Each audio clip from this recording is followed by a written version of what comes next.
Businessman Opinion. Mitra bisnis, perbincangan mengenai penerapan ERP atau Electronic Road Pricing di jalan-jalan pada Jakarta kembali menguat setelah menjadi wacana sejak bertahun-tahun lalu. Namun, Gubernur Jakarta Pramono Anung mengatakan penerapan ERP atau jalan berbayar itu baru akan diterapkan setelah sistem pendukungnya seperti angkutan umum Trans Jabodetabek berjalan. Apa komentar Anda? Di 633-9160 atau WhatsApp kode 0816-924-924. Ya, saya pikir Pak Pramono ini sangat logis ya, dan memang governance-nya baik gitu. Karena memang jangan sampai ERP ini membebankan kepada masyarakat lagi, jadi transportation cost-nya naik, padahal yang menyangga sebagai solusinya tidak ada gitu. Kalau kita lihat di Jakarta, orang-orang yang berada di jalur-jalur yang mungkin di ERP kan ya, katakan di Rasuna Said, di Sudirman dan sekitarnya, itu kan teman-teman itu pergi bekerja pakai mobil juga bukan karena ganteng-gantengan, keren-kerenan gitu. Ya karena memang tidak ada public transport yang representatif, yang aman dan nyaman untuk dia pakai. Tentu Pak Pramono udah ke mana-mana ya, entah itu di London atau itu di Melbourne. Kalau kita pakai tram dari pinggiran ke tengah kota, tramnya bahkan gratis gitu. Dan artinya, atau di Singapura aja, itu MRT-nya di kemana-mana, sehingga rasanya tidak ada alasan kuat untuk kita bawa mobil sendiri. Karena public transportnya bagus. Ini yang kadang-kadang logika berpikir seperti ini tidak ada di beberapa oknum Kementerian Perhubungan atau yang membuat kebijakan, sehingga dia merasa bahwa kenapa ya makin banyak mobil, kenapa orang selalu pakai mobil, tidak mau pakai transport, saya paksa. Nah ini cara-caranya kayak maksa mobil elektrik kemarin ya, cara-cara represif. Jadi saya paksa, seolah-olah orang membawa mobil bekerja di jalur-jalur padat itu karena kegembiraan gitu. Yang enggak Pak, lebih mudah dan murah kalau ada public transport. Oleh karena itu memang salah satu fungsi pemerintah menyiapkan public transport yang aman dan nyaman. Jangan sampai ada preman, jangan juga ada pelecehan, dan juga jangan sampai mahal. Setelah itu betul-betul berjalan, katakanlah di 2029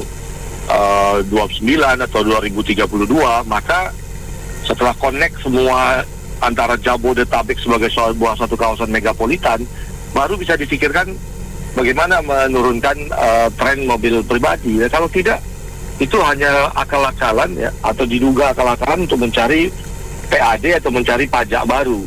Nah, Departemen Pajak juga suka begitu ya, mobil pertama, mobil apa, itu seolah-olah orang dengan yang gembira membawa mobil. Kan mahal pakai mobil tuh, parkir di daerah ERP itu udah mahal, di daerah Sudirman parkir mahal per jam. Bensinnya mahal, badan kita capek, belum depresiasi terhadap kendaraan kita sendiri. Kan lebih bagus kendaraan itu kita pakai pada saat untuk jalan sama keluarga, bukan untuk hari-hari kerja. Tapi ketiadaan public transport itulah yang memaksa orang naik motor dan naik mobil gitu. Dan Pak Pramono mengadres ini dengan sangat sempurna. Terima kasih Pak Pram. Mau diapain itu jalannya? Mau dipajakin lagi ya? Aduh, duit lagi. Benahin dulu lah angkutan umum kita ini. Sampai detik ini cakadu angkutan umum kita. Ya enggak? Apalagi pemerintah getol-getolnya mempromosikan mobil-mobil listrik. Wah, mantap jadinya. Ya enggak? Kalau rakyat sudah nyaman naik angkutan umumnya itu nyaman, nggak akan membawa mobilnya masing-masing. Capek mereka bawa mobil sendiri itu. Apalagi jalan Jakarta ini, wah, macet. Kita naik tol saja pakai uang, harusnya gratis kan semuanya. Kita bayar, kita sudah bayar pajak STNK, apalagi pajak STNK kita ini berlipat-lipat gandakan oleh mereka. Progresif 1, 2, 3 naik waktu kemarin itu, saya aja kaget. Naiknya juga tidak dikasih tahu kita. Ya kembali lagi saya bilang, dibenahi dulu angkutan umum itu lah. Berantakan semuanya. Kita ini, rakyat ini sebagai kayak apa? Kayak mereka kayak, aduh maaf kata, kayak sardencis. Kita disuruh naik angkutan umum, mereka bersenang-senang naik angkutan pribadi, ya nggak? Kita empet-empetan, mereka bilang katanya AC-nya enak begini-begini. Coba ikut sama kita, naik sama-sama. Saya selama busway ada itu saya cuma 2 kali naik, Mbak. Kalau pertama keluar itu nyaman, Mbak, memang. Kita angkat kaki aja ditegur, kita buka perben saja ditegur. Kalau sekarang waduh, jangankan angkat kaki, angkat tangan aja, ketek bawah aja nyaman kita. Jadi kembali lagi saya bilang, benahi dulu angkutan umum kita ini, biar rakyat juga naiknya juga nyaman juga, akan meninggalkan kendaraan pribadinya. Pemerintah juga wah masih getol-getolnya juga nih, masukkan kendaraan-kendaraan listrik katanya, bebas polusi dari mana? Dia setrum saja kan dari bahan fosil juga ngambil setrumnya itu. Coba kalau nggak ada bahan fosil juga, nggak mungkin dia dapat listrik. Ya begitu saja nih, Mbak. Benahi dulu angkutan umum kita ini. Ya saya sih harap pejabat gubernur, pejabat mereka memakan uang rakyat, gaji rakyat, sering dengar radio bisnis dan opinion, benar nggak? Dan mereka tahu pandangan rakyat warga Jakarta saat mereka menjalankan tugas yang dibebankannya tuh ya. Dan asal nyebos, asal jadi. Mending ya gubernur DKI kan kata anggaran gede gitu. Jalan kan apa yang ada, rapi no Jakarta nggak di kampung no sekarang tuh. Bener-bener kayak kampung loh. Amburadul yang naik motor nggak pakai helm ya banyak. Plat nomor nggak ada ya jalan lawan arah, tukang gojek semua grab, aduh beresin tuh yang saya tegaskan, lampu-lampunya semua udah bule, udah nggak nyala tuh nggak, jangan duduk aja di kantor ya nggak AC, HP 2-3 biji, datang kantor mobil kinclong, senyum-senyum masuk kantor ngopi baca koran tuh nggak, dengerin malu nggak mereka gitu bener nggak, udah apa harusnya nggak merasa, ya memang nggak bisa kesanggupan nyari dah seperti alternatif, hubungin seperti pabrik-pabrik pembuat motor, mobil, suruh mereka cari solusinya gimana nggak tahu sih. Kalau nggak bisa tegasin seperti Tiongkok dong, nggak usah jualan di sini seperti mobil-mobil Jepang dong nggak, yang maunya cuan aja bener dong. Cari solusi dong, tegaskan. Kalau negara nggak tegas, ya Tiongkok aja nggak bisa jalan. Kalau kita hanya ikutin, ya kesian lah hak asasi laham, ya kacau balau, anggaran kita nggak tepat. Apa nggak malu orang pandang bangsa kita di Jakarta di kampung itu? Sudah nggak bisa opinion itu? Mereka sadar pandangan sadar dia bagaimana menjalankan tugas. Nah gitu baru benar, ya nggak? Yang jauh-jauh dulu pikirin yang ada di anggaran dijalankan yang dikorupsi. Ya gitu supaya mereka dengar deh. Ya komennya gini sih, tujuan ERP itu buat apa sih sebenarnya? Kan supaya tidak macet kan? Ya sebelumnya MRT masih macet toh, ya nggak? Sebelumnya apalagi tuh ganjil genap masih macet toh, 3-in-1 masih macet toh, sepeda motor nggak boleh masuk ke daerah ring Golden Ring ya, ring 1 ya, masih macet toh, ya kan? Sebelumnya kita lihat lagi Bajai mungkin masih macet juga kan?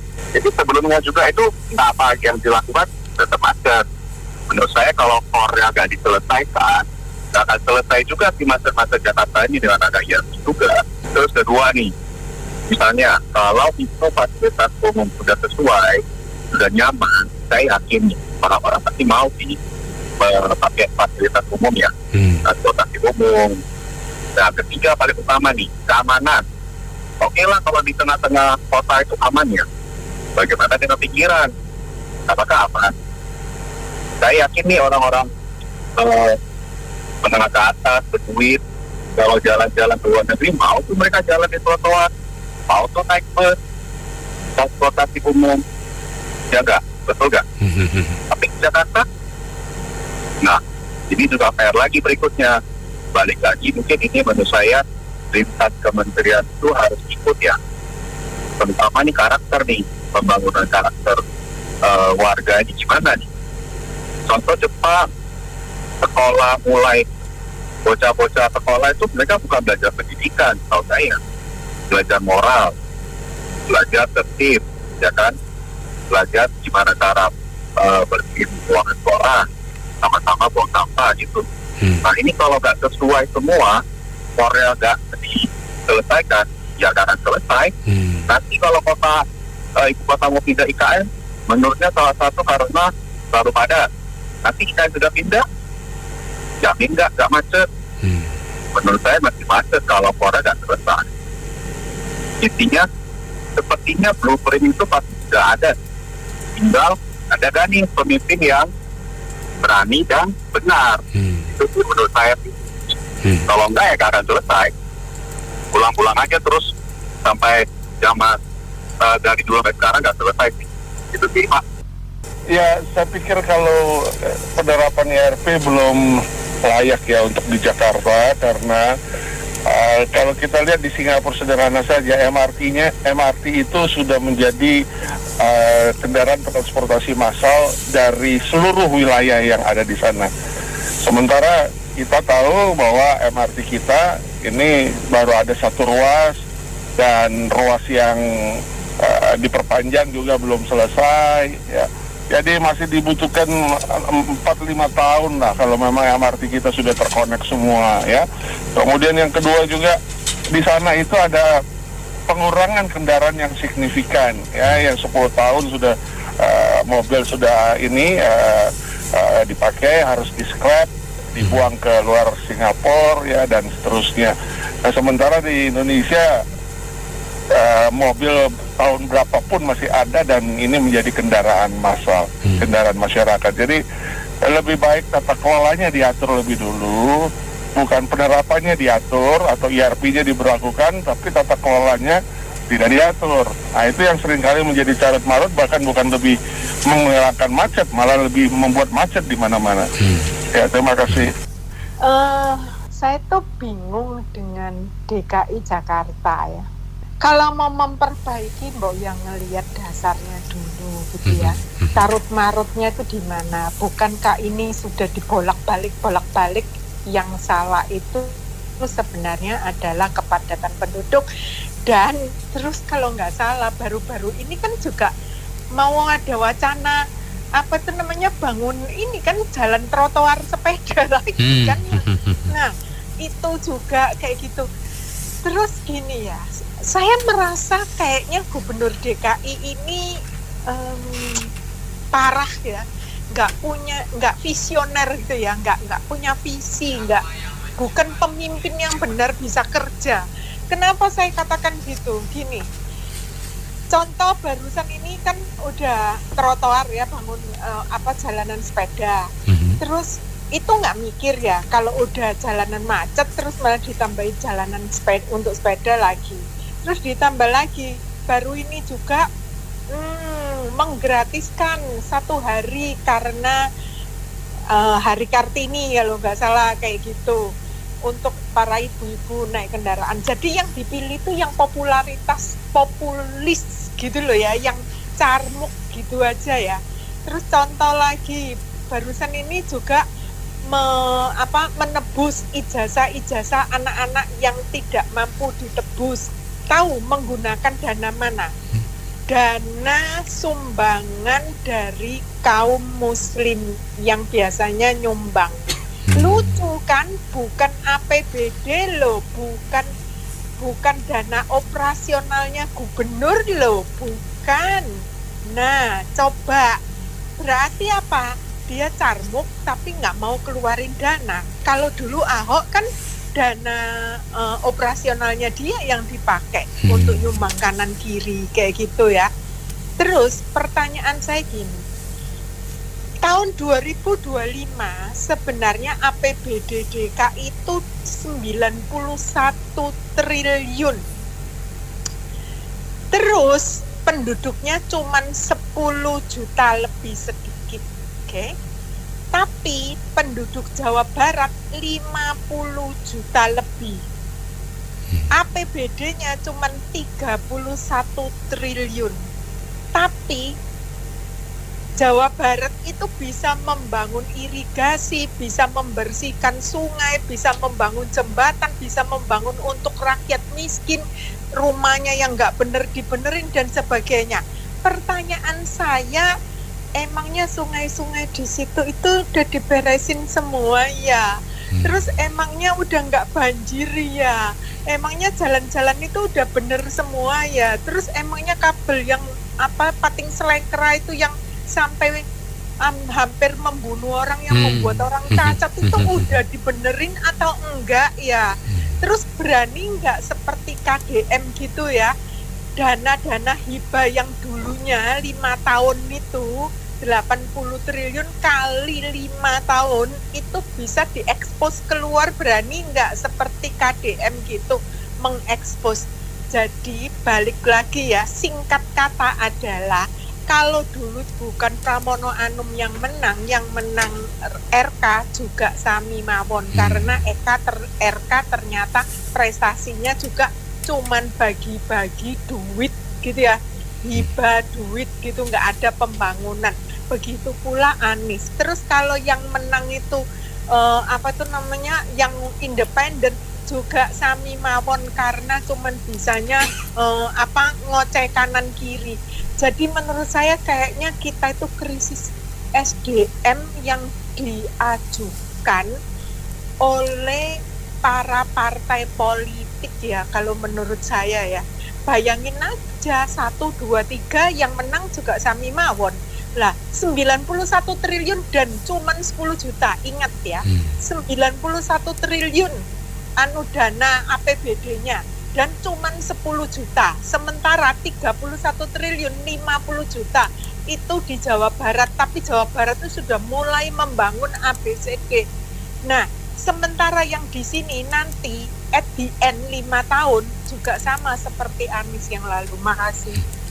Iya, kalau wacana ini kan udah lama ya, dari zamannya Ahok. Iya. Prinsipnya sih sebenarnya pemerintah harus bangun dulu infrastrukturnya untuk menerapkan itu. Infrastrukturnya oke lah, sekarang udah ada LRT, MRT, sama Transjakarta. Cuman harus diperbaiki dulu tatanya. Tata transportasinya kan jarak antar bis atau jarak antar kereta. Karena kan masih lama ya, kayak LRT itu saya sering naik itu jaraknya 15 menit dan tengah-tengah tuh jalan tuh dia bisa stop gitu untuk jeda ke stasiun berikut ya, supaya dia ngikutin waktu schedule dia gitu. Padahal kan bagus kan, kayak udah KRL ya, setiap 5 menit itu jalan gitu. Sehingga masyarakat kan sebenarnya kalau kenapa naik transportasi pribadi, karena kan dia hemat waktu ya, nggak ada jeda atau transit, terus jedanya juga cepat gitu kan.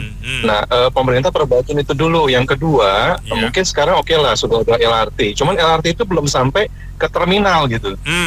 Mungkin diperluas lagi sampai ke terminal. Misalnya sekarang kan baru ke Cibubur nih, nanti sampai ke Baranang Siang, terus nyampe ke terminal Cilengsi gitu kan.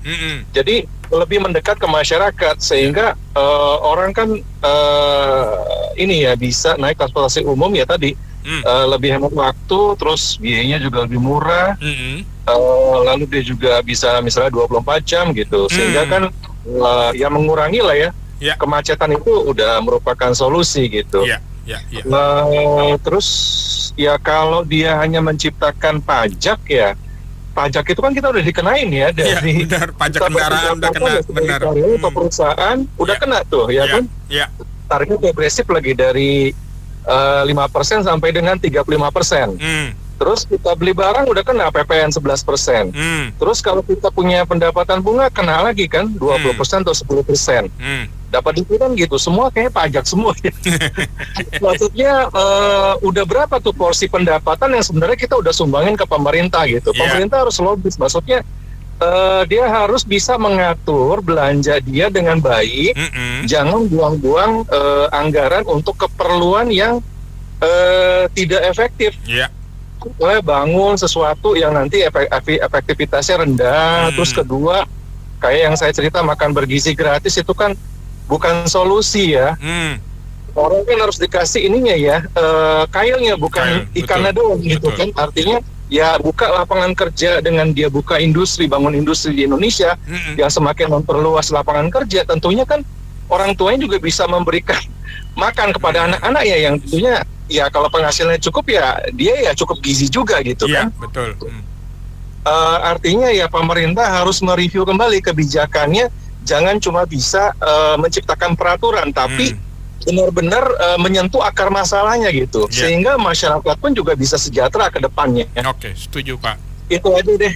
Memang betul ya, apa yang disampaikan barusan Nelpon itu bahwa kita rakyat ini sudah banyak sekali pajak yang dibayarkan. Ya, dari dapat duit kita udah kepotong PPH kan. Kemudian saat belanja kita dipotong lagi, ada bayar PPN. Nah, jadi depan belakang kita bayar pajak gitu. Nah, sekarang mau lewat aja suruh bayar lagi di jalan. Nah, jadi dan itu karena di Jakarta itu kemacetan ini mereka belum punya solusi.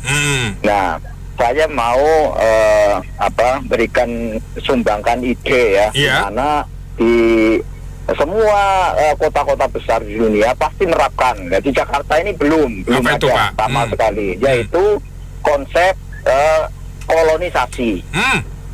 Konsep kolonisasi itu di mana orang bekerja di mana ya di situ dia tinggal. Oh, I see. Ya. Nah, terutama di Cina ini udah sangat diterapkan dan terbukti berhasil gitu. Nah, coba di Jakarta sini dengan APBD yang 90 triliun, kalau dialokasikan saja setiap tahunnya itu misalnya 3 triliun, itu sudah bisa dihitung-hitung ya, dengan kasar itu bisa dibangun apartemen sewa itu kira-kira 10.000 unit tuh dengan 3 triliun. 10.000 unit apartemen sewa ya, bukan subsidi dijual belikan nanti jatuhnya ke cukong terus jadi mahal juga, akhirnya nggak kena sasaran kan. Ini sewa dikuasai pemerintah daerah gitu, dan dikhususkan untuk para pekerja yang di Jakarta gitu. Nah, 10.000 tiap tahun, nanti kalau mau dikebut dibikinlah berapa lagi, tambah lagi budgetnya. Itu saya yakin dalam 5 tahun 10 tahun udah pasti kelihatan hasilnya udah. Nah, itu konsep kolonisasi yang itu berlaku di semua negara sebenarnya di kota besar gitu. Cuma di Indonesia ini belum berjalan gitu ya. Pada nggak percaya dengan konsep ini gitu. Ya gitu. Saya pikir itu aja. IRP. Kalau gue EGP. Dia ERP, gue EGP. EGP, emang gue pikir. Aduh. Kenapa gue ngomong gitu? 80 triliun. Masih kurang, bro. Masih mau cari lagi dari ERP. Betul nggak? Ya. 80 triliun itu bukan 80 juta, bukan 80 miliar, 80.000 miliar tuh. Kemana tuh duit semua? Iyalah, masa daun. Itu dia gua bilang bukan daun. Trotoar berantakan, enggak? Kumuh di mana-mana, katanya Jakarta. Ya enggak? Terus parkir liar di mana-mana, ya enggak? Itu duit apa daun sebenarnya? Jadi dipakainya buat apa? Kan gitu ya? Ada nggak pembangunan Jakarta? Relnya aja peninggalan zaman Belanda, brother. Ada kagak? Kan baru dibetulin eranya si Ignatius Johanan aja tuh. Ada kagak? Sekarang gua tanya, MRT aja baru dibikin. Itu 80 triliun lu kaliin dari zaman kita orok, nih nggak? Sampai hari ini nguap kemana? Ya nggak? Dimakan jin tomang tuh duit, ya nggak? Sekarang benahin, ya enggak, kita tahu Jakarta amburadulnya kayak gimana kalau mau dibanding sama negara lain, betul kagak? Benar. Lu contoh IRP-nya Singapura, lu kagak contoh bersihnya Singapura, ya enggak? Tertibnya Singapura, ya enggak? Kualitas pendidikannya Singapura, ya enggak? Good governance-nya Singapura, gitu ya. Singapura, itu yang lu kudu contoh dulu, betul kagak? Yang lu contoh IRP yang meresin duit rakyat. Elah, Masya Allah enak banget ya jadi pejabat, pakai duit aja yang ngurusinnya, ya nggak? Kate orang Betawi, lu jual gue beli, kayak gitu. lu bikin IRP dibayar sama mereka ntar, same aja, ya nggak? Iya. Karena apa? Amburadul transportasi kita. Lu bisa nggak contoh Jepang? Kalau telat 1 detik itu direkturnya itu jalan sepanjang rel dia hormat, minta maaf. Iya. Pejabat kita tuh belajar dari sono, bukan contek IRP doang, ya nggak? Iya. Gue sih bukan ngomong kalau misalkan kita clear, anggaran nggak bocor, ya nggak? Itu mah bukan bocor kali ya, embernya bolong, ya nggak? Sekarang gue tanya, PNS gaji ke-13, ya Benny Ramadi merana dengernya. Celaka 13. Kerjanya bener, kali kerjanya kagak 13 bro. Ya elah, sampai piritin saham, blue chip mana yang mau dibeli supaya cuannya gede, ya nggak? Kalau mereka cari sabetan mana yang cuannya gede, kan gitu bro. Bener.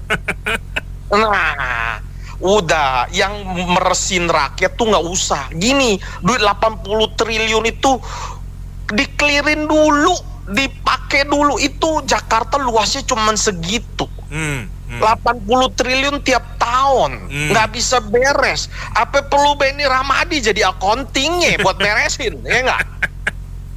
Bikin, aduh bro, kalau gue ngelihat mah ngelus dada, brother, ya nggak? Iya. Kita milih pejabat, milih pemimpin, berharap duit pajak dipakai buat yang bener, ya kagak? Benar. Boro-boro dapat bener, netes aja kagak, ya enggak? Lu kayak lihat subsidi listrik 400, 900, 1.300, katanya 1.300 gak dapet nanti, mati lalu pada begitu, ya enggak bro? Iya. Gua sih bukan ngomong, aduh, yang dicontoh itu yang benernya dulu, yang kata lu bahasa Jermannya good corporate governance, ya enggak? Tertib sekolah, tertib administrasi, tertib semuanya. Lu mau pajakin rakyat juga rakyat sebodoh amat, ya nggak? Karena apa? Konsep pajak dasarnya yang dibayar itu kembali lagi ke rakyat. Sekarang gue tanya, duit STNK, duit semua aja kagak jelas, ya nggak? Betul nggak? Ntar duit IRP siapa yang ngaudit, ya nggak? Nah itu kan sumber. Kalau kata orang gue bayar, yang penting gue bisa lewat, daripada gue kagak jelas, kereta telat, ntar gangguan, kan betul nggak bro? Iya. Bukan cuma terintegrasi loh, on time schedule. Jangan kayak pesawat kita juga delay melulu, kan begitu bilangnya. Iya. Ya nggak? It's not only about that. Terus dari hulu sama hilir kita juga nggak beres bro, ya nggak? Beli motor gampang, DP 0, beli mobil gampang. Kalau kagak lu bikin ini, lu gencet kanan kiri, otomotif nanti lesu, PHK lagi. Nah lo, enggak? Iya. Jadi pejabat itu intinya gini, lu kerja di depan mata, beresin yang nyata-nyata. Apakah IRP salah satu solusinya? Belum tentu, ya nggak? Karena lu pakai duit, lu harus beresin apa yang mesti lu kerjain. Jangan cuman, cari instannya aja biar beres nih barang, ya nggak? Makasih bro. IRP ya. Ya kayaknya sih si Pramono juga udah counter, kan nggak langsung dilakukan setelah infrastruktur semuanya semakin tertata ya. Nah gue pikir juga memang harusnya begitu. IRP itu bukan barang jelek, memang salah satu dipakai oleh kota-kota besar untuk mengatur, tapi tentu persoalannya bukan hanya ini yang bisa mengatasi macet, ya kan? Dan diterapkan itu tentu di jalan-jalan protokol besar, infrastruktur semuanya harus berbarengan. Persoalan yang paling mendasar di kota Jakarta ini, Pak Pramono itu harus satu-satu dilihat. Antara lain seperti kalau jalan tol macet, itu sesungguhnya itu faktor kendaraan besar, truk, kontainer itu sangat berperan. Mereka punya kecepatan itu kadang-kadang hanya 20-30, belum lagi hampir jalur kiri dan jalur tengah, itu membuat ekor macet yang entah udah sampai kemana itu. Betul. Tiap hari itu Pak, begitu. Betul, kadang-kadang kita di tol jalan, kita lihat macet, udah itu kita jalan ditunggu sampai lewat apa-apa, gak ada apa-apa itu. Ternyata karena adanya perlambatan.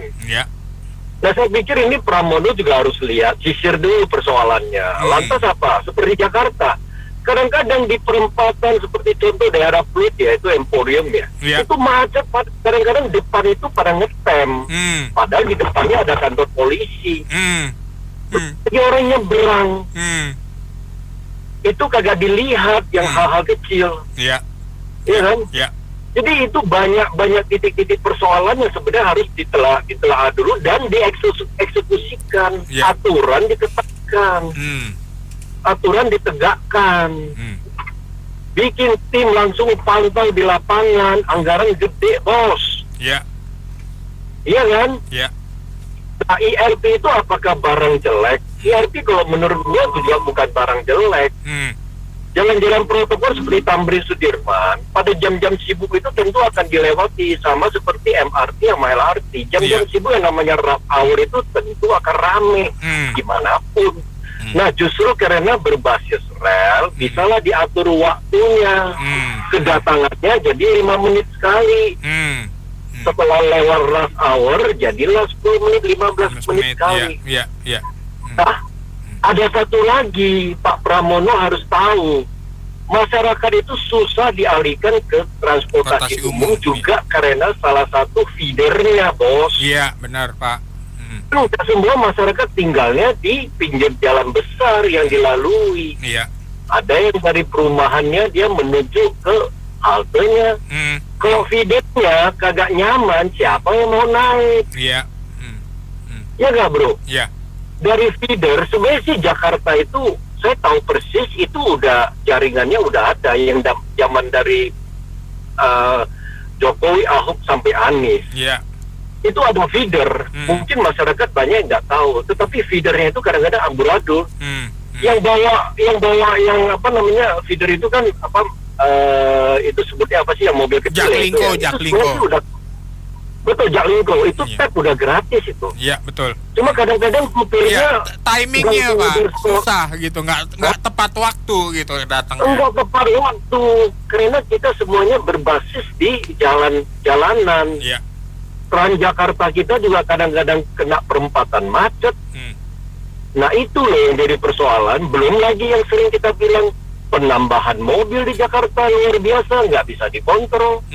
Kan kita sering ngomong kan, kalau Pemda berani batasin keluarin 1 bulan sekian nomor, berani nggak? Akhirnya kan bikin mengganggu industri. Oleh pemerintah pusat mengganggu pemasukan pajak, ya kan?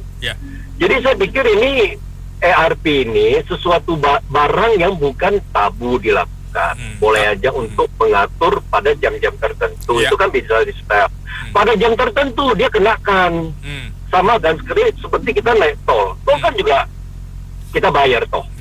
Lantas kita juga ngebut dumel, macet di mana-mana kan. Iya benar. Iya toh. Udah bayar malah ngantri. Betul kan. Jadi ini memang instrumen yang harus dilakukan. Pak Prabowo sisir dulu mana-mana yang perbaiki dulu supaya masyarakat minimal puas dan dia lakukan hal-hal yang menyangkut masyarakat bayar, masyarakat juga dengan senang hati. Kalau enggak mayu dibacain terus dia diomelin, bos. Terima kasih. ERP itu apa sih? Electronic Road Pricing. Nah, itu sih nggak usah diterapin deh. Ngapain sih capek-capek? Kita kan nanti mesti keluar om itu beli alasnya, terus ada apa namanya? Betul. Dipasang kayak inilah, kayak apa ya? Penangkap sinyalnya segala macam ya. Itu bayangin berapa ribu kendaraan yang melintas Jakarta tiap hari. Dan ingat berapa rupiah yang akan keluar nanti. Itu kan udah ada kong-kali-kong antara pengusaha dengan pembuat keputusan. Jadi kayak gitu sih ujung-ujungnya duit juga, korupsi nanti. Nggak usah dilaksanain deh. Jawabannya cuma satu itu. Cuma satu jawabannya, ganti aja gubernurnya sama Pak Ahok.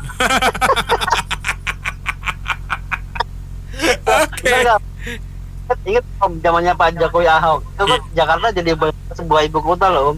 Jalanan rapi, ya kan, lancar. Tanah dulunya dikuasai preman dari zamannya Pak Ali Sadikin sampai zaman Pak Foke di tangannya Pak Jokowi, Ahok, jadi bersih itu om. Preman juga semua, pedagang bisa diatur. Sekarang semrawut kan. Iya. Ya, tergantung dari sistem si penguasanya sih. Kalau penguasanya tegak, dia penguasa gas dan dia mau benar-benar merubah Jakarta, pasti nggak perlu biaya mahal-mahal ya. Oke. Tiru aja asing lah Om, gitu aja. Ya kalau menurut Ibu kan Pak Gubernur juga bilang masih wacana ya, jadi kayaknya sih memang belum saatnya lah kalau menurut Ibu sih. Mungkin masih lama, sebab ya seperti tadi penelpon sebelumnya ya memang betul semuanya itu. Ibu cuma mau nambahin yang mengenai feeder itu ya, itu kan pengertiannya bus pengumpan ya. Betul. Kata lainnya tuh bus pengumpan. Punya teman pengalaman ya, jangankan waktu ya yang tidak tentu, oke lah waktu kalau tidak tentu ya kita namanya gratis ya. Harus resikonya di situ, belum lagi macet kan. Yang buruknya apa? Kan kita kan menunggu harus di tempat tertentu kan. Betul. Itu ada palang bus stopnya. Nah itu palang bus stopnya aja tuh hilang, Nak Beni, hilang. Waduh. Dicuri. Waduh. Di daerah mana tuh Bu yang hilang Bu? Ya, kamu tinggal sebut aja, mau barat ada, mau timur ada, mau utara ada, selatan ada, pusat ada. Kejadian tuh ya? Semuanya, hampir semua. Itu kan kalau di seluruh Jakarta ya, kalau menurut Ibu sih mungkin bisa ada ratusan, 100 ada kali itu ya. Jadi yang menurut teman Ibu sih di daerah barat dan pusat itu mungkin ada 10 kali, 10 sampai 15 itu hilang. Waduh. Hilangnya itu tuh benar-benar tidak masuk akal, seperti ada galian mungkin listrik, air atau galian gorong-gorong. Nah itu kan mereka kan istilahnya gali, jadi kan diangkat dibongkar dulu ya. Gitu kan, nggak dipasang lagi gitu Bu ya. Betul, dan itu tidak dipasang kembali. Iya. Dan menurut gosip ada yang bilang katanya dijual gitu. Makanya Indonesia nih ya benar-benar kreatif loh. Makanya ada istilah ora kreatif, ora cuan. Oke. Dan harganya itu berapa saya dengar ya? 3,5 juta itu palang besi itu. Satu, sebab besinya itu katanya kualitasnya bagus. Iya, betul. Tidak mudah karatan, kena hujan atau kena panas itu tidak mudah rusak gitu. Oke. Jadi ya kembali lagi masalah ini sih masih lama, sebab kayaknya masih jauh lah istilahnya. Sebab ya itu yang namanya ERP itu kan harus bebas hambatan. Betul. Jalanannya mulus, ya nggak lancar, ya tidak banyak putaran balik. Kan yang paling sering nih yang namanya banyak putaran balik ya itu jadi kacau kan. Dan terakhir disiplin pengemudinya, perilakunya disiplin nggak? Coba dilihat sekarang kan semuanya terbolak-balik kan. Benar, bagaimana itu? Iya, jadi tenang aja dah kalau mengenai anggaran Nak Beni ya 80 triliun. Itu satu orang kan dapatnya 1 triliun, jadi cuma 80 orang tuh Nak Beni. Bagaimana tuh? Nggak cukup Nak Beni.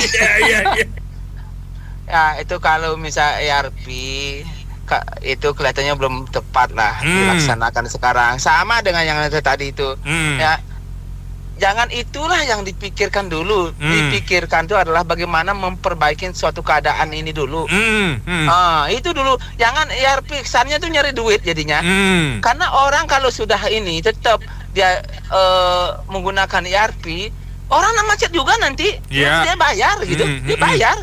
Tol juga ini apa tuh kalau pagi itu macetnya parah juga ini. Benar. Nah kan begitu kan. Sama aja sama. Cuman menambah pengeluaran dan menambah pemasukan bagi pemerintah. Nah gitu ya Pak. Menurut saya tuh jangan itu yang diinikan. Bangunlah fasilitas jalan yang baik. Bangunlah ini apa tuh ininya yang bagus, apa nama tuh angkutan umum yang bagus itu yang apakah gimana caranya. Terus bikinlah koneksi antara dari rumahnya dia ke tempat angkutan tersebut. Apakah di situ harus ininya kan dia pakai motor atau pakai mobil. Dari sana disitulah bikin tempat parkir yang bagus. Benar. Gitu kan. Habis itu baru nanti ini apa nama tuh kalau toh juga itu nanti sudah ini ya udah mau dia nyari duit lagi ya silakan aja begitu Pak. Ya. Dari saya begitu Pak. Oke. Ya. Iya ya, kalau jalan mau dijadikan berbayar di kota Jakarta beberapa, misalnya Jalan Utama Sudirman dan lain-lain, misalnya Jalan Sudirman ya dan lain-lain.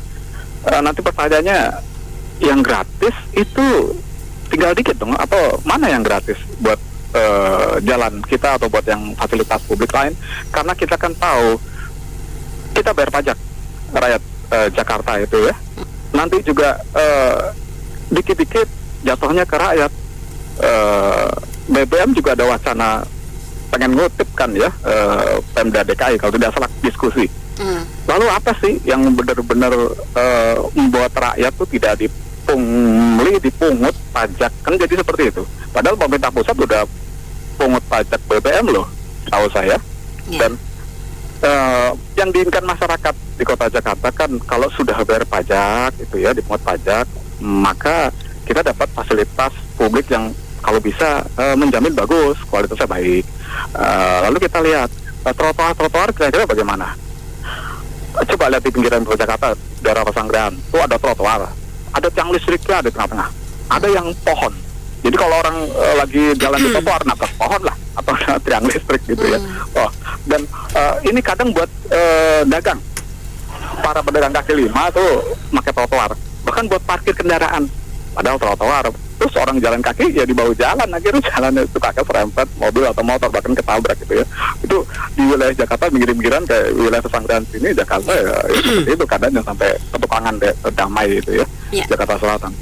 Dan belum yang fasilitas jalan lain, belum yang fasilitas jembatan, itu kan ada yang tangga-tangganya tuh udah besinya udah hilang, dicuri kali ya, atau apa itu ya, orang kelaparan dikiloin mungkin. Lalu yang lain-lain juga kan masih belum dirawat dengan baik, taman-taman misalnya. Lalu jika dipungut pajak-pajak tapi kita fasilitas publiknya kurang bagus kualitasnya, kira-kira rakyat kecewa tidak? Di Jakarta ya kecewa. Lalu pelayanan publiknya, kita tahu kalau ngurus surat-surat itu Mbak, kita buat surat misalnya KTP, KK, itu kan kalau nggak ada uang lebih kemungkinan lama sekali atau jarang-jarang diurus benar. Lalu kalau buat surat tanah Mbak, itu juga begitu, surat rumah tanah kan kalau ada urusan selain BPN kan begitu juga.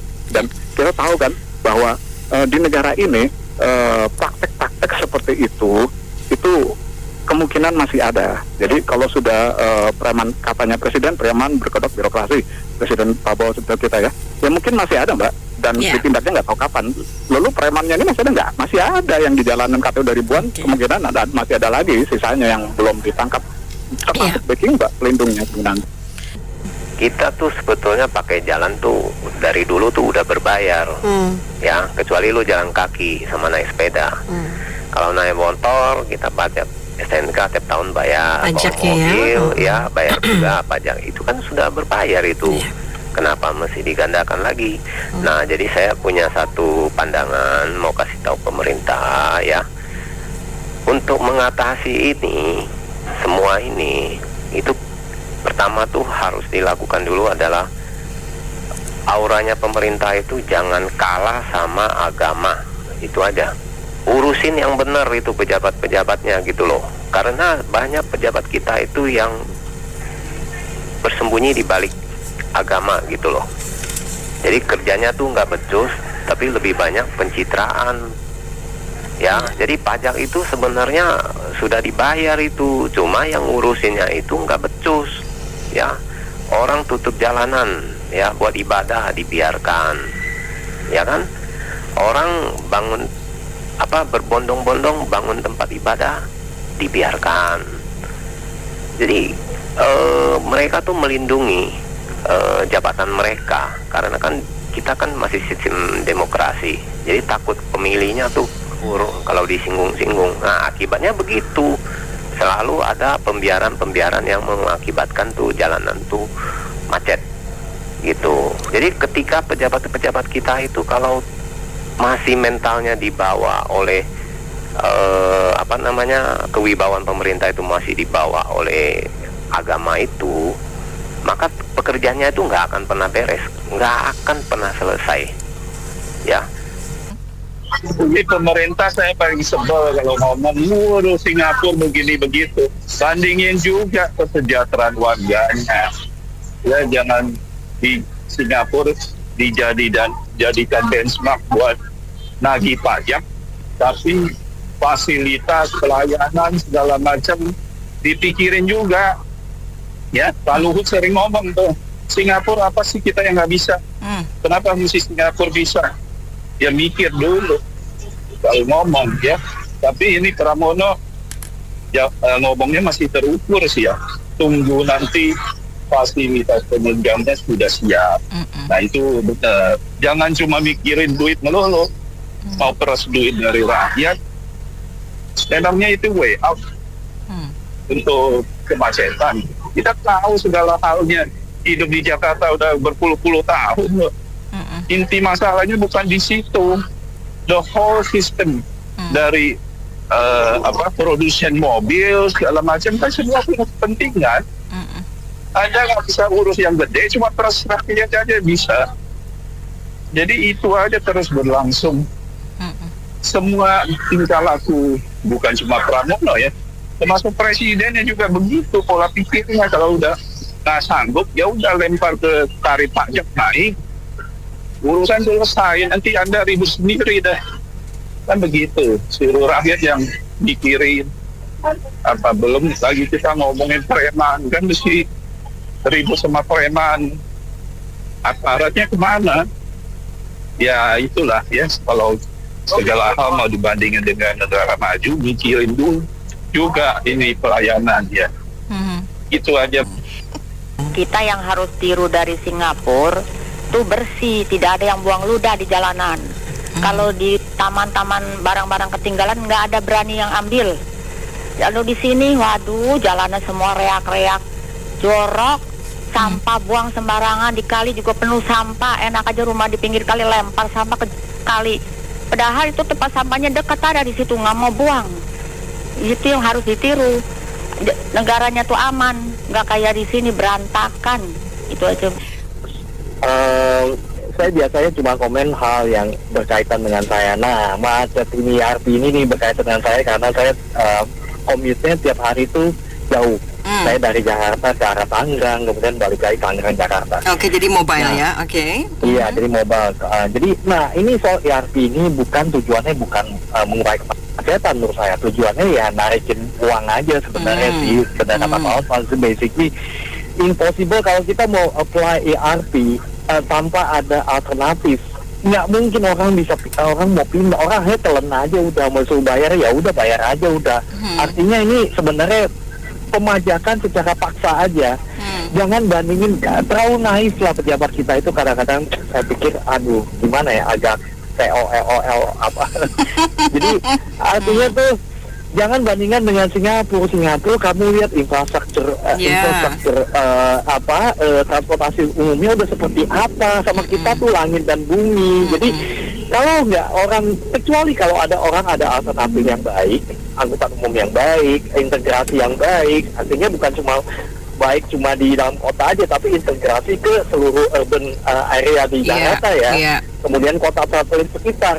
Nah itu kalau udah tercipta, udah bagus, orang otomatis pasti pindah. Orang nggak ada yang mau naik mobil karena macet-macetan gitu, nggak ada yang mau sebenarnya kalau ada angkutan umum yang nyaman dan tepat waktu dan udah mumpuni lah. Nggak ada orang gila yang mau macet-macet 2 jam gitu di Kuningan, nggak ada Bapak Ibu ya. Jadi tolong itu diperbaiki dulu transportasi umum alternatif yang baik, baru orang akan dengan sendirinya pindah. Kalau sekali mau itu ERP, ini pejabat kita yang pinter-pinter semua nih.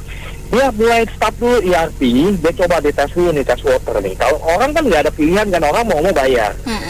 Protes dikit-dikit lama-lama oke, orang terbiasa. Nah sama dia kan lama ditambah lagi nih ERP nih, diperluas lagi. Nggak cuma di dalam kota, mungkin ya mulailah nyusul. Akhirnya seluruh Jakarta di ERP-in sama dia. Jadi Pak Pramono, semua hubungan stakeholder yang kau dengerin ini, saya ada satu usul yang menurut saya paling pragmatis.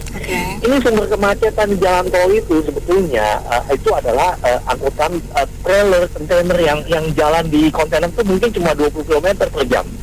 Nah itu yang bikin rusak karena mereka ambil 2 jalur, mereka ambil jalur kiri dan ambil jalur tengah.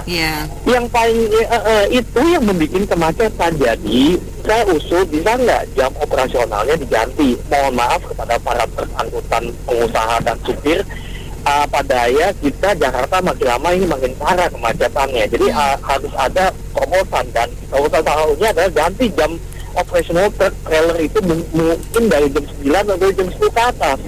Itu sehingga pada waktu jam-jam kantor, jam sibuk, jam pergi, jam pulang, at least itu steril dari kontainer yang jalannya kayak siput ini di jalan tol. Itu yang menurut saya saya jamin 25% turun kemacetan. Karena satu kontainer itu 3 mobil kan, Ena? Iya, betul. Satu kontainer itu 3 mobil, panjangnya 12 meter, saya bilang, saya nggak tahu. Jadi kalau ada 10 kontainer itu sama dengan 30 mobil di jalan tol. Jadi itu yang pragmatis dan yang paling ya oke lah, apa boleh buat, mohon maaf kepada pasar angkutan dan para supir, apa boleh buat Pak, karena anyway jalanan Jakarta emang seperti yang kita tahu tidak cukup lagi jalanan, dan jumlah kendaraan itu udah nggak cukup. Itu matematik yang simple sekali. Jalanan kita bertambah berapa kilometer, kendaraan kita bertambah berapa banyak. Itu simple matematik sebenarnya. Jadi ya itulah intinya. Nggak ada tujuan mengurai kemacetan, ini tujuannya adalah coba gimana caranya majakin masyarakat secara paksa dengan alasan-alasan yang nggak masuk akal seperti ini. Oke. Ini kan masalahnya kan, kalau masalah fasilitas di Jakarta kan masih relatif kurang, dan yang jadi masalah kesiapan bukan hanya infrastruktur tapi masalah sistemnya. Modelnya model sekarang nih, kita sebagai online driver itu kan ERP berapa banyak tuh nanti tuh. Ini makin boncos dah. Terus kemudian lagi selain itu, ini biasa kalau kita namanya pemerintah, kita selalu curiga ada proyek ini ada duitnya apa gimana gitu. Selalu kalau digaung-gaungin kan kita udah pikir nih, transparansi ada nggak gitu loh untuk proyek ini. Iya, dan betul-betul masyarakat selalu a priori ya. Itu aja, sama income dari pejabat-pejabat aja sih gitu. Yuk, makasih ya. Dulu saya pernah baca satu komentar, ada orang bule ya, dia bikin peta Jakarta tuh. Dia bilang Jakarta itu kota yang paling sulit dibikin peta. Karena begitu petanya jadi, udah berubah lagi. Karena dia bilang begini, Jakarta itu bukan kota loh. Jakarta itu adalah kampung yang besar. Coba aja lihat deh, kamu kan bukan mungkin ya, pasti lah pernah ke luar negeri kan, perbandingan Singapura. Singapura ada kampung nggak? Ada, mungkin sedikit. Semua udah dibikin jalurnya bisa lewat kendaraan umum. Nah di Jakarta bagaimana? Kayak rumah saya bukan di tempat umum ya, tapi dari rumah saya mau ke tempat terminal bus dekat itu bisa jalan 2 kilo. Terus udah gitu jalannya banyak motor, jalannya kotor. Siapa yang mau ke sana jalan kaki? Kalau di Singapura kan beda. Begitu kita keluar rumah, ada subway lah, ada macam-macam lah, ada kendaraan umum. Makanya bisa dibikin jalan bayaran gitu supaya transportasi orang naik transportasi umum kan. Tapi kan di Jakarta mana bisa? Orang mau naik aja susah. Jadi kalau misalnya ditanya bagaimana cara membereskan Jakarta, Jakarta dirubah jadi kota, jangan jadi kampung. Itu bisa nggak? Nggak mungkin. Mau berapa puluh tahun? Nggak mungkin. Jadi kemacetan itu sampai kapan Jakarta? Selama Jakarta masih berupa kampung, nggak mungkin kemacetan itu nggak ada. Coba deh lihat, kamu lihat deh kemana-mana kota-kota yang ukurannya kan pasti kota-kota bagus ya, metropolitan. Mana ada kampung? Di Kuala Lumpur aja, saya berapa kali ke Kuala Lumpur ya. Itu saya tanya loh masuk ke taksi, Pak, di sini ada kampung nggak? Nggak ada Pak. Yang ada sisa sedikit buat percontohan bahwa dulu Kuala Lumpur juga kampung. Begitu, jadinya kalau mau ngomong, mau bangun, mau pasang CCTV kayak apa segala macam, tapi kalau misalnya bentuk jalannya, bentuk perumahannya masih seperti kampung, nggak akan mungkin bisa. Gitu. Baik. Itu aja sih sebenarnya. Kalau ditanya gubernur gimana ya, gubernur ngomong mau boleh aja. Mungkin kayak yang tadi komentar sebelumnya ya, mau naikin pajak, nggak bisa gitu, nggak enak ngomongnya. Di jalan dibikin bayar aja sebenarnya. Mau naikin pajak itu mungkin aja tuh, ya.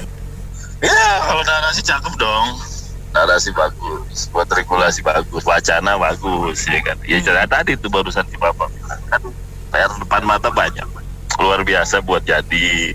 Kan anggaran juga anggaran provinsi lumayan besar. Harusnya enak tuh buat ngutak-ngatik. Hari ini juga banyak orang pinter kan. tinggal bikin hal apa, program yang menarik yang emang perlu di depan mata. SDM tuh nomor 1. Jakarta kan harusnya, kalau wacana udah, kalau aturan mah udah luar biasa rapat lah, cuma implementasi petugas kemana? Kalau ditambah lagi sama digital, kita dicekokin sama digital lagi kan, kita masih belum terverifikasi bagus semua warga Jakarta. Bener warga kah atau pendatang kah, masih belum clear lah. Kan wakil gubernur juga bilang katanya, kalau dari di siang aja itu sampai 34 juta itu bukan orang Jakarta. Ini yang perlu diverifikasi, maksudnya SDM-nya dulu, itu di SUB-nya, Pol PP, polisi lalu lintas, siapa yang di jalan lah, alat-alat negara yang emang harus ada di jalan lah. Bikin penegakan gitu loh, Bapak Pram gitu loh. Bapak kan bukan orang Betawi nih Pak, Betawi kan ada sejarah, ada kultur Pak. Jadi jangan ke diri mulu ngurusin yang di sono tuh buat ngomong anaknya gitu. Jakarta jangan, justru anggaran di sini dibawa keluar, anggaran di sini ya bayar di sini, gedein di sini. Warakas contohnya lah, kemarin gue di Warakas, gue ngeliat banyak hal lah yang perlu dibenahi. Nah sekarang ngomongin masalah digitalisasi, how come on, udah gitu aja. Ini Jakarta tuh bukan metropolitan, tapi kampung politan. Kampung politan, selama masih jadi kampung politan ya itu cuma mimpi aja, bukan emas tapi cemas gitu ya. Jadi kita taunya cuma teori doang, kayak apa tuh lampu itu gitu. Di kita sih, coba Mbak Nena perhatiin coba, berapa banyak motor di Jakarta ini yang plat nomor belakangnya itu hilang semua, nggak ada. Coba perhatiin. Mungkin mayoritas. Aneh. Ini negara sepeda motor plat nomor di belakangnya itu pada nggak ada, kan gila kan. Negara apa negara ini? Ya gitu aja. Gimana ya? Semua sih sudah dikomentarin ya. Cuman saya tuh bertanya aja, kira-kira Jakarta itu bisa transparansi nggak? Gitu loh. Karena kan ini IRP ini kan salah satunya itu kan untuk menambah pundi-pundi mereka kan? Iya. Betul? Ya. Betul. Tapi ya itu uang itu nanti kemana? Bisa ditransparansikan nggak? Bisa dilaporkan nggak oleh publik? Ya kan? Soalnya seperti CCTV sendiri kita nggak pernah tahu berapa banyak yang melanggar dan berapa banyak yang terkumpul dari e-tilang itu. Etle ya, etle itu ya. Iya, iya etle. Pernah nggak Mbak Nena tahu laporannya? Nggak pernah tahu. Nggak pernah kan? Nah, kalau memang itu dipergunakan untuk pembangunan tanda kutip 2, kira-kira bisa nggak para pejabat di Jakarta itu melaporkan transparansi? Bahkan detik ini juga berani nggak pejabat Jakarta itu melaporkan semua pendapatan mereka? Berani nggak? Nggak berani jawab gue. Nggak berani jawab gue. Berani nggak? Nah, kalau misalnya kalau nggak berani jawab, nggak usah rencana ERP-an, gitu kan? Kalau memang istilahnya itu hanya untuk kepentingan tanda kutip 2 karena masalah kemacetan, itu semua itu bisa diakalin. Kan kita ada di Telantas, ya nggak? Kalau memang itu tidak ada ganjil genap, bisa diakalin lagi, gitu kan? Lah sekarang ini jalan itu tuh punya siapa? Punya publik atau punya siapa nih? Kok semua masyarakat kayak kayak dipungutin gitu kan? Tadi siapa ya, Bu siapa tuh yang bilang tuh pungutin? Iya, Bu Yuli. Bu Yuli, iya. Itu kan ironis, kita itu punya negara tapi kok begini. Sudahlah, cukup. Kalau memang negara ini mau banyak duit, udah jadiin kasino aja, titik, udah. Udah, itu sudah sangat jelas. Itu nggak usah pakai pungli-pungli, itu negara bisa kaya. Kita bisa nanti tuh bisa seperti Dubai, Arab, kemudian beberapa negara kayak Singapura, kita bisa kaya. Tapi dengan catatan berani nggak memberikan transparansi dan juga penegakan hukum terutama. Itu aja sih. Gitu. Kalau itu semenjak itu Indonesia belum ada bendera itu, ya wassalam. Saya setuju itu dibilang metropolitan sama kampung politan. Nah, tinggal sekarang yang punya gawe ini pilih yang mana. Kalau metropolitan mungkin masih terlalu jauh lah. Mungkin itu angan-angannya yang punya gawe.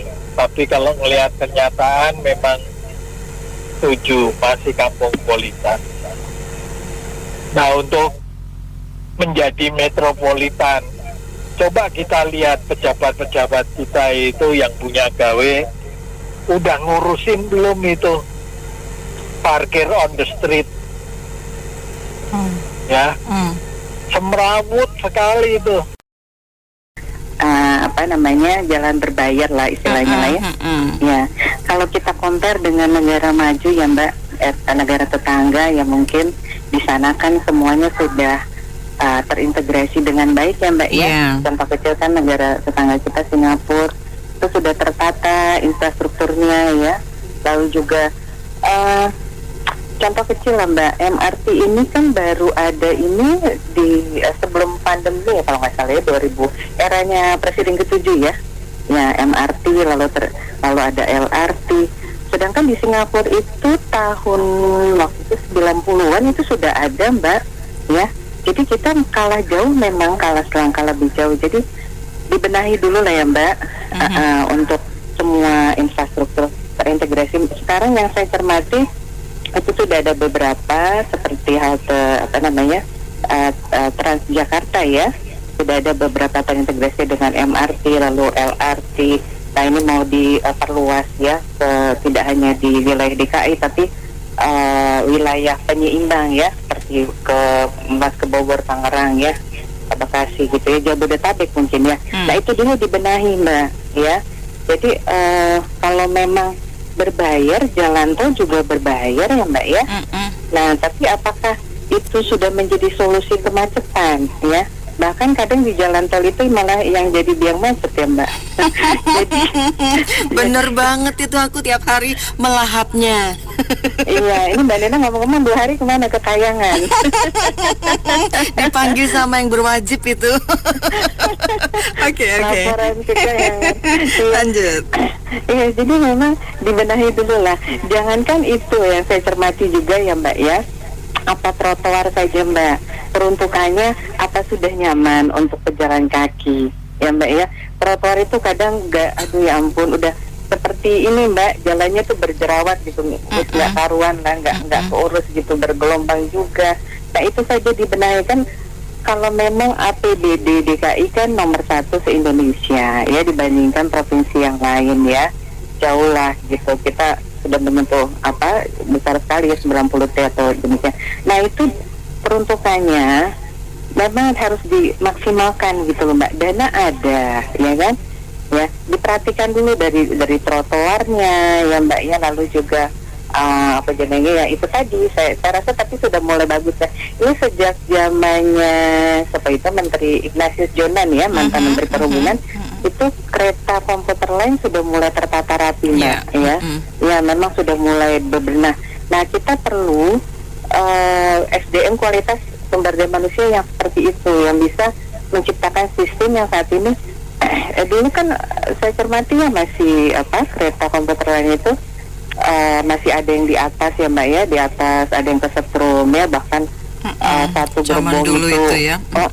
Satu gerbong itu bahkan campur aduk sama ayam, binatang unggas apa segala. Saya tuh bingung apa ramabok ini yang jerone gitu. Ya Mbak, banyak yang kesetrum di atas, tapi nah sekarang sudah mulai berbenah ya dengan dengan tiketing ya. Jadi memang harus dibenahi dulu lah ya. Jangankan yang sekarang begini, bagaimana kan saya sudah pernah, kita ada jokes ya, bagaimana kita mau cinta tanah air ya, kalau jalan aja bayar ya toh Mbak, kalau air aja bayar, tanah dipajaki PBB-nya, gimana kita mau cinta tanah air ya kan, sedangkan pajak yang kita berikan cuma-cuma ya Mbak, sedekah rakyat ya, saya pinjam istilahnya Bu Nila, sedekah rakyat itu dipakai, jangan untuk menggaji mereka saja gitu loh Mbak. Jadi yang sejahtera jangan hanya jajaran pembantu-pembantu rakyat ini yang di eksekutif, legislatif, yudikatif, jangan mereka saja yang sejahtera gitu loh. Jadi kalau semua dibayari ya, kapan kita cinta tanah air? Apa perlu pindah ke ini negara bulan gitu ya? Nah, jadi kalau memang saya rasa kalau itu anggaran APBD dimaksimalkan, tidak perlu dipajaki loh Mbak, tidak perlu kita jalan berbayar ya kalau memang tidak bocor gitu loh. Nah ini jadi ya itu dulu lah dibenahi ya. Jadi kalau wacana ya, kalau negara tetangga kita sudah maju ya, kalau kita ya masih jauh lah ya, masih perlu ada pembenahan di sana sini. Mungkin begitu. Saya melihat seorang Pramono ini kayaknya dia jadi gubernur yang sebelum-sebelumnya lagi. Maksud saya gubernur politik. Kenapa saya mengatakan gini? Beliau ini mengatakan dia tidak mau terlalu ambil yang Ahok, juga tidak mau terlalu ambil yang kebijakan Anies. Lantas dia juga mengatakan ambil yang kebijakan Ahok yang mana-mana yang bagus, juga kebijakan Anies. Jadi menurut saya beliau ini ambigu. Kalau beliau mengambil kesempatan ini yang sering dikatakan etalase Jakarta, Jakarta itu adalah etalase Indonesia, beliau itu mestinya langsung tegas, ambil yang bagus, titik, menurut beliau, dan jangan ragu, eksekusikan, harus gitu, jangan ragu, bahasanya ambigu. Walaupun waktu pemilu pilkada terakhir kan Anies juga lantas memihak ke beliau juga kan. Apalagi kalau Ahok kan udah pasti partainya sama kok, sama-sama PDIP. Jadi saran saya ke Pak Pramono, terlepas dari beliau ini adalah orang yang umumnya di belakang meja ya. Pak Pramono ini punya kemampuan melakukan interaksi dengan semua pihak yang luar biasa baik. Beliau punya tata bahasa dan segala macam, saya lihat bagus sekali. Tetapi terus terang kalau lihat pergerakan beliau dalam 2-3 bulan ya, mungkin udah setengah tahun kali ya, naik ya ada ya. Ternyata eksekusinya itu lambat. Dan beberapa step beliau itu udah mulai agak ya sedikit sedikit bingung udah kelihatannya. Karena ini benar-benar menghadapi kerasnya Jakarta berbeda.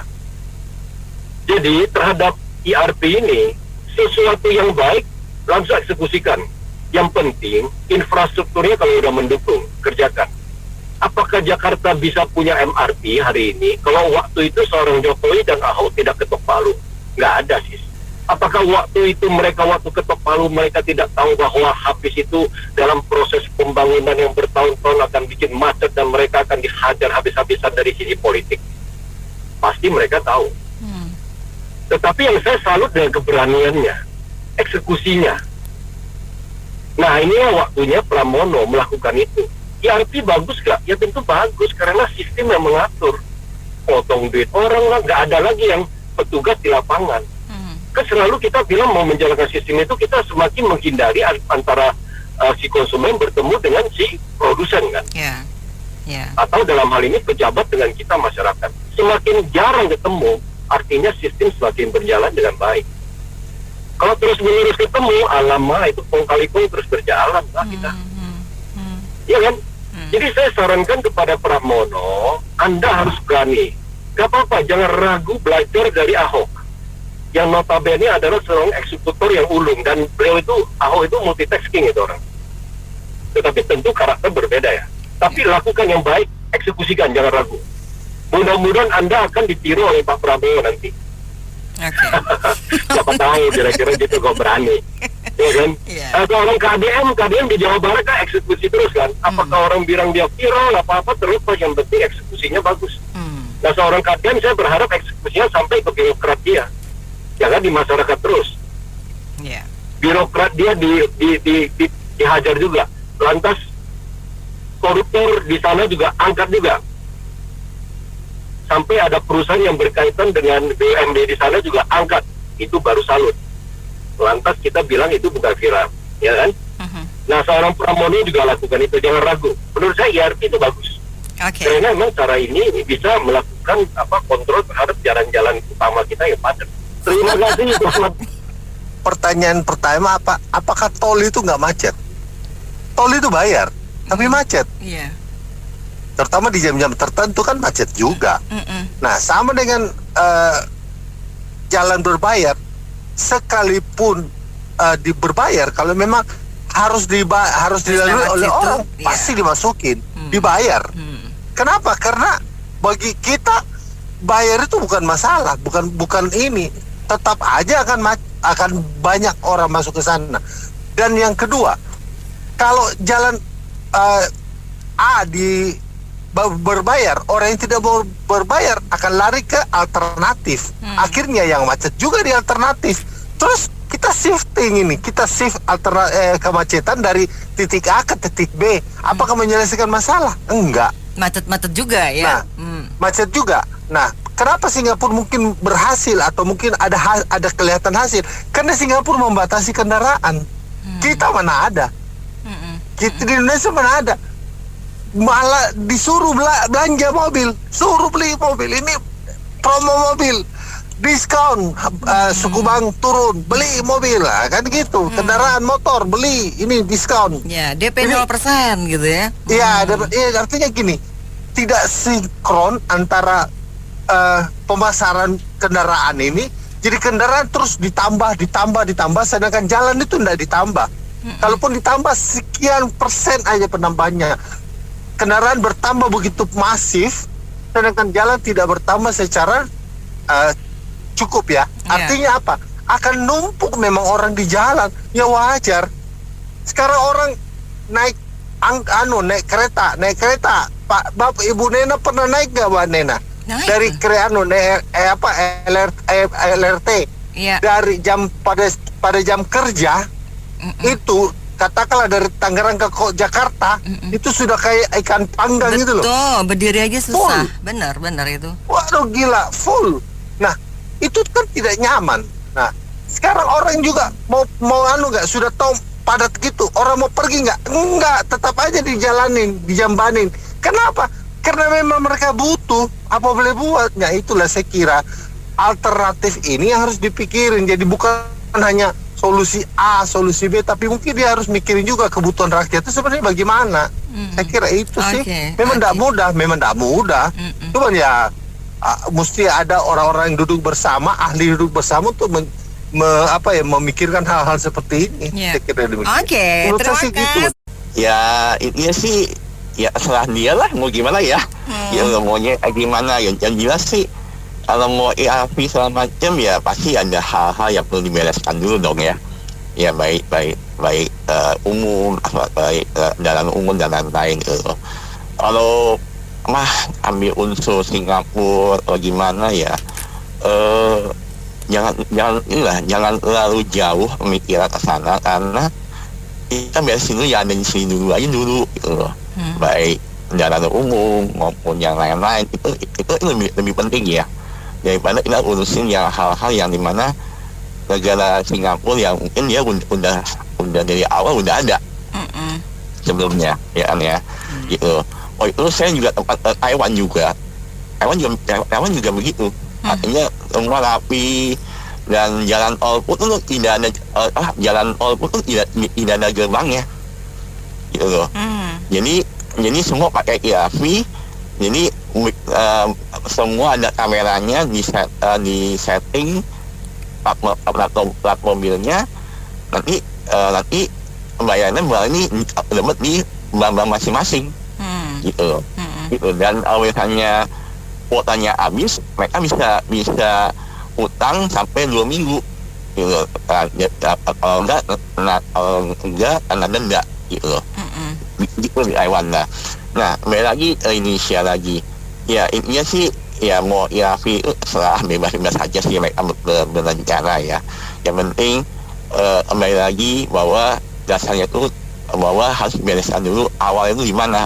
Misalnya kayak kendaraan umum, transportasi umum itu harus dibereskan lebih awal dulu sih menurut saya. Nggak bisa komen banyak ya Kak Nena. Yang pertama saya bukan orang Jakarta. Saya juga nggak ngerti juga tentang Jakarta, tetapi ya belajar dari pengalaman yang kita di daerah. Kalau misalnya ke penerapan jalanan berbayar, jalan tol yang berbayar segitu aja, kan Nena, kualitasnya juga ya baru berapa lama diresmikan udah pada gelombang semua itu aspalnya. Betul, itu ya betul kan? ya. Artinya kan ketika tadi EGP gitu ya. Iya benar, mungkin ada benernya karena kalau misalnya mau membenahi moda transportasi, ya kenapa nggak dari dulu-dulu gitu loh? Karena kan harusnya ya memang itu yang tadi yang Pak Tony sampaikan, ini PR yang harus dikerjakan dan harusnya sebenarnya sudah selesai PR itu.